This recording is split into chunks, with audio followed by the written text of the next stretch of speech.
हर खबर पर होगी आपकी पकड़। डाउनलोड कीजिए एबीपी लाइव ऐप।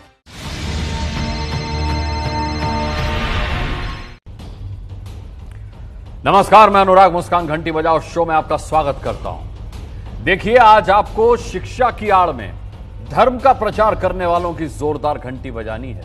बहुत जरूरी है ऐसा करना, क्योंकि भारत एक धर्मनिरपेक्ष देश है, जहां उर्दू, अरबी, अंग्रेजी, संस्कृत जैसी अनेक भाषाओं को पढ़ने, लिखने और सीखने के अलावा बोलने की आजादी है। लेकिन सरकारी पैसे से धार्मिक शिक्षा अगर दी जाती है तो क्या ये बंद नहीं होनी चाहिए?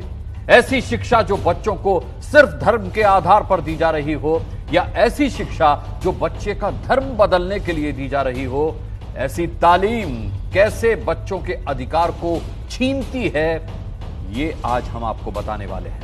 हमारी मांग है कि शिक्षा का चेहरा आगे करके पीछे से धर्म का प्रचार नहीं होना चाहिए।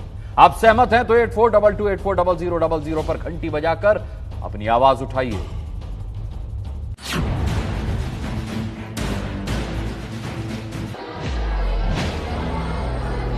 केवल धार्मिक शिक्षा का संस्थान है तो सरकार ने उसके लिए खर्चा नहीं देना चाहिए। माइनॉरिटी होने के नाते जो हमारे राइट्स हैं एजुकेशनल, उसके का ये वायलेशन है। Teaching Quran cannot happen with the cost of the government. मदरसों के बंद होने से कुरान की तालीम बंद हो जाएगी, या कुरान को लोग पढ़ना छोड़ देंगे। कुरान तो हमारे सीनों में है। मदरसों को या किसी भी इंस्टीट्यूट को बंद करने की बात कही जाए, ये अपने आप में बहुत ही बुनियादी तौर पर गलत है। मदरसाओं के माध्यम से देश के विरोध में अलग अलग बातें सिखाई जाती है, उस दिशा में भी महाराष्ट्र के मदरसाओं की जांच करें। अल्पसंख्यक समाज को यह हक हासिल है, वो अपने एजुकेशनल इंस्टीट्यूशन खोल सकते हैं, अपने मदरसे चला सकते हैं, उन पे कोई पाबंदी नहीं लगाई जा सकती। मदरसे में कुरान ही पढ़ाया जाएगा, वहाँ गीता और रामायण नहीं पढ़ाई जाएगी। ग्रांट देने का अधिकार सरकार का है, लेकिन ग्रांट छीनने का इतना आसान अधिकार नहीं है। तुम्हारी धर्म यह है, तुम्हारी संप्रदाय यह है, इसलिए तुम्हारी शिक्षा का दायरा अलग होगा। यह लोकतंत्र को और धर्मनिरपेक्षता को कमजोर करता है।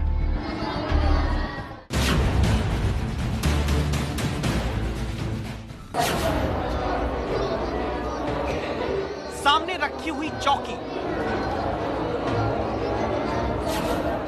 पर धर्म की पवित्र किताब, हिलते हुए धर्म की किताब से रट्टा लगाते बच्चे,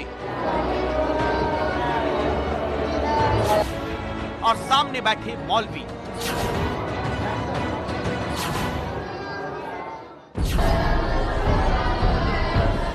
तीन यानी धर्म की शिक्षा जहां ज्यादा मिलती है और दुनिया समझने का ज्ञान कम। क्या सरकारी पैसे पर धार्मिक शिक्षा बंद कराने का वक्त आ चुका है?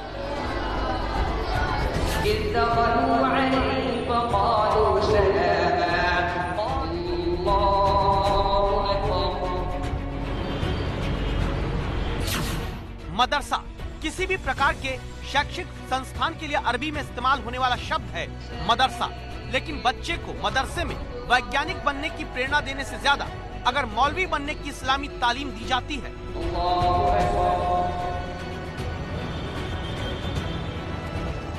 तो क्या ये सवाल नहीं उठता कि सरकारी पैसे से धार्मिक शिक्षा क्यों? क्या धर्म के लिए ये बच्चों को अपने हिसाब से शिक्षा पाने के अधिकार से वंचित करना नहीं?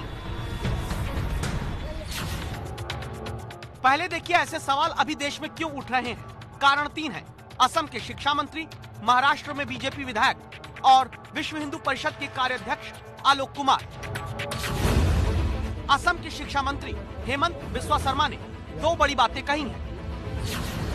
असम में पारंपरिक मदरसों और संस्कृत विद्यालयों को सामान्य स्कूल में बदला जाएगा। Teaching Quran cannot happen with the cost of the government. So if we have to teach Quran with the cost of government, then we have to teach both Bible and Bhagavad Gita also at the cost of the government. So we want to bring a similarity, uniformity, and we want to stop this practice. देश में कुछ Sanskrit school, ज्यादातर मदरसे और शहरों के साथ बेहद पिछड़े इलाके में ईसाई धर्म से संचालित काफी स्कूल ऐसे चलते हैं जहां सामान्य स्कूल के विषयों से ज्यादा शिक्षा की आड़ में धर्म का प्रचार करना सिखाया जाता है। ये मुद्दा हर धर्म से जुड़े संस्थानों का है जो शिक्षा की आड़ में धार्मिक प्रचार की शाखा खोले बैठे, लेकिन अभी बड़ा जोर मदरसों पर है। महाराष्ट्र के हिंदुत्ववादी मुख्यमंत्री उद्धव ठाकरे जी उठाए और महाराष्ट्र सरकार से मदरसाओं को जो आर्थिक मदद दी जाती है वो तत्काल बंद करे, इस प्रकार की मांग मैंने माननीय मुख्यमंत्री उद्धव ठाकरे जी को खत लिखकर आज की है। एक्सक्लूसिव रिलीजियस टीचिंग्स के लिए तो सरकार को पैसा नहीं देना चाहिए, मैं इस बारे में सुनिश्चित हूँ। इसलिए अगर करिकुलम में केवल कुरान हिज्ब का रहना है तो उसके लिए सरकार फंडिंग नहीं कर सकती।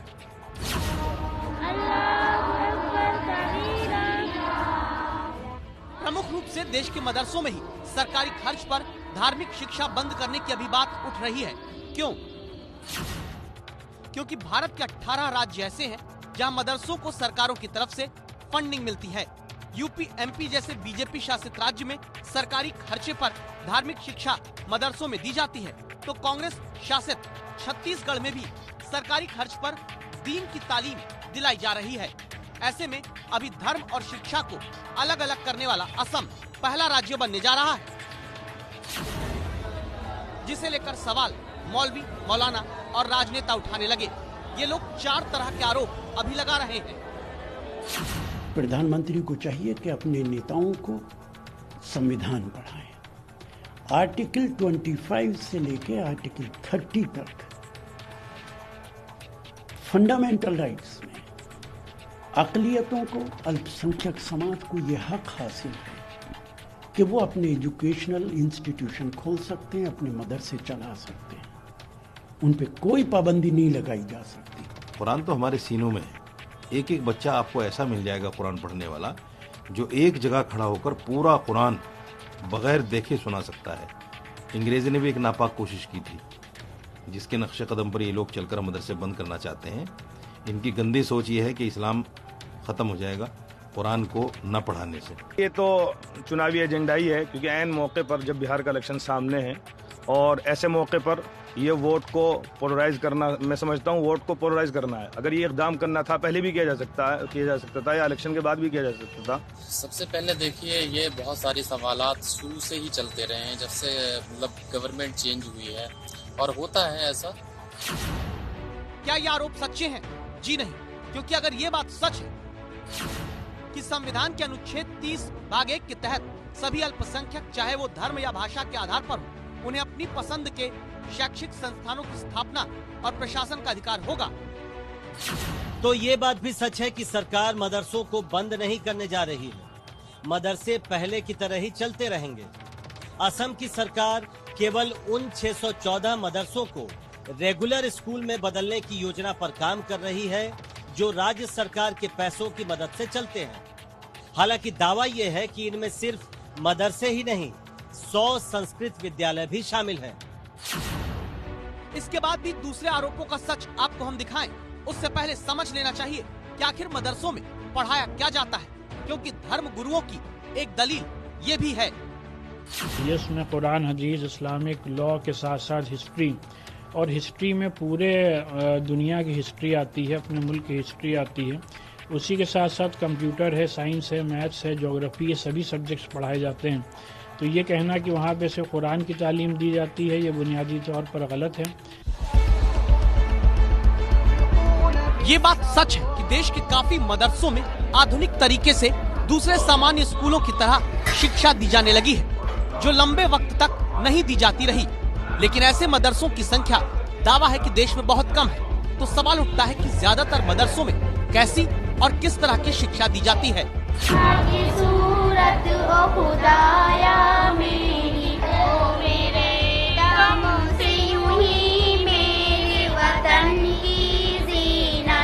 मदरसों में तालीम की शुरुआत तो किसी आम दूसरे आम स्कूल की तरह प्रेयर या प्रार्थना करके होती है। जैसे इस मदरसे में आप इकबाल के लिखे गीत को दुआ के तौर पर पढ़ते हुए बच्चों को सुन और देख रहे हैं। लेकिन इसके बाद क्या होता है? मूल रूप से मदरसों में छात्रों को इस्लामिक शिक्षा दी जाती है। इनमें कुरान में कही गई बातों को पढ़ाया जाता है। इस्लामिक कानूनों और इस्लाम से जुड़े दूसरे विषयों की पढ़ाई होती है। 5 से 6 साल की प्राइमरी एजुकेशन को इब्तिदाइया कहा जाता है। 4 साल की जूनियर एजुकेशन के लिए सानविया का शब्द इस्तेमाल होता है। मदरसे में ग्रेजुएशन की पढ़ाई आलिया कहलाती है। 2 साल की हायर एजुकेशन उलिया कही जाती है।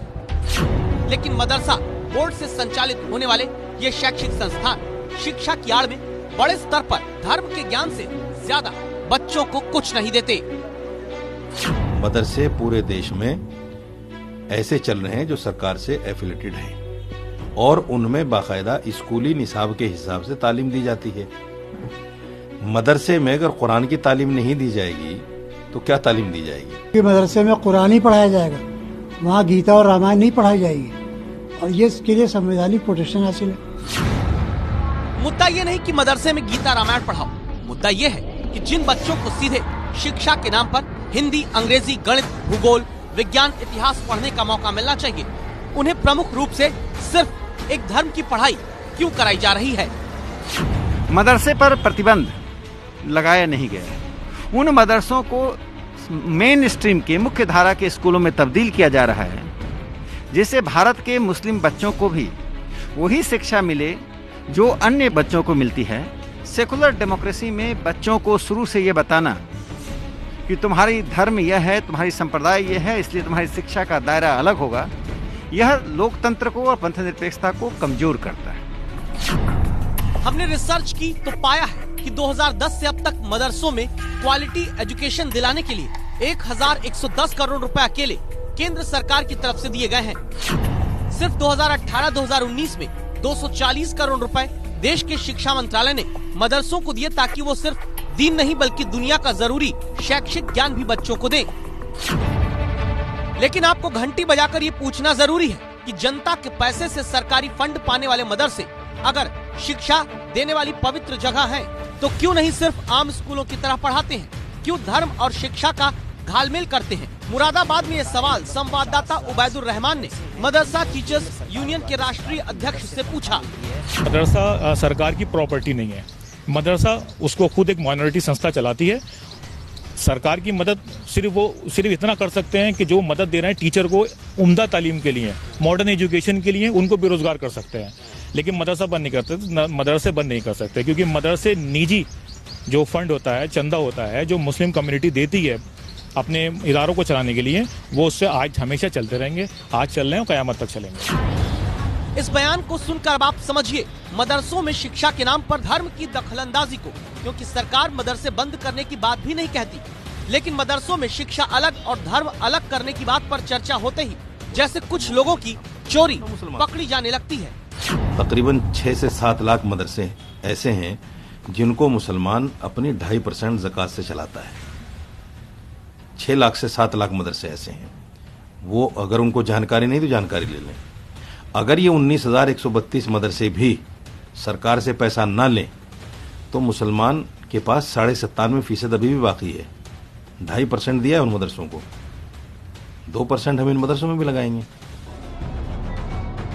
साजिद रशीदी जैसे लोग धर्म का पाठ पढ़ाने के लिए मदरसों की फंडिंग जुटाने में पीछे नहीं हटेंगे, लेकिन ये क्यों नहीं समझते कि मदरसों में शिक्षा का दिखावा करके सिर्फ धर्म का रट्टा लगवाकर ये बच्चों के भविष्य से खिलवाड़ ही कर रहे हैं। क्योंकि एक संस्था शोध गंगा के आंकड़ों के मुताबिक मदरसों में पढ़ने वाले सिर्फ 2% छात्र ही भविष्य में उच्च शिक्षा हासिल करना चाहते हैं। 42% छात्रों का मकसद भविष्य में धर्म का प्रचार करना होता है। 16% छात्र शिक्षक के रूप में धर्म की पढ़ाई कराना चाहते हैं। मदरसों से पढ़े 8% छात्र इस्लाम की सेवा आगे करना चाहते हैं, जबकि 2% छात्र मदरसों से निकलकर भविष्य में धर्म गुरु बनना चाहते हैं। सब धर्मों के मूल तत्व, रिलीजियस के मूल तत्व बच्चों को बताने चाहिए। हम उनके जो बेसिक फिलॉसफी है, बेसिक दर्शन है, बेसिक सिद्धांत है, वो बताएंगे। हम रिचुअल्स और डॉगमाज नहीं बताएंगे। हम ये नहीं कहेंगे कि आप पूजा कैसे करते हैं, संध्या कैसे करते हैं, नमाज कैसे पढ़ते हैं, ये हम नहीं बताएंगे, ये घर वाले बताएंगे। लेकिन हम वो चीज़ें बताएंगे जो उन्हें मनुष्य बनाती हैं और दूसरे मनुष्य का आदर करना सिखाती है। ज्यादातर मदरसों में अगर सिर्फ शिक्षा के नाम पर धर्म के प्रचार का प्रचारक ही तैयार किया जाता है, तो शिक्षा देने की आड़ में धर्म के आधार पर धर्मांतरण करने वाले काफी मिशनरी स्कूल भी इसी तरह देश में ओडिशा, छत्तीसगढ़, झारखंड, असम में चल रहे हैं। साथ ही देश में ऐसे संस्कृत विद्यालय भी चल रहे हैं जहां बच्चों को सामान्य स्कूल की तरह गणित, विज्ञान, हिंदी, अंग्रेजी, इतिहास की पढ़ाई कराने की जगह धार्मिक कर्मकांड सिखाया जाता है, वो भी सरकारी फंड हासिल करके। इसीलिए आज एबीपी न्यूज की राय है, सरकारी पैसे से देश में धार्मिक शिक्षा बंद होनी चाहिए।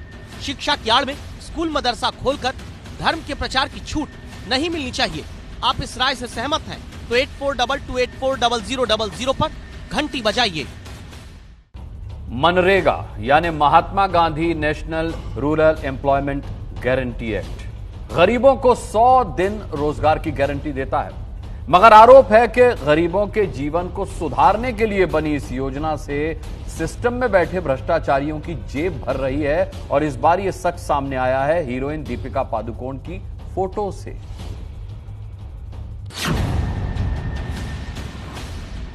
दीपिका पादुकोण की तस्वीर और काम मनरेगा में मजदूरी का। एक और हीरोइन की तस्वीर, काम मनरेगा में मजदूरी करके रोजगार पाने का। भारत में गरीबों को सुनिश्चित रोजगार देने वाली सबसे बड़ी योजना मनरेगा में जॉब कार्ड पर नाम है मजदूरों का, लेकिन तस्वीर हीरोइनों की और पैसा भ्रष्टाचारी अधिकारियों की जेब में।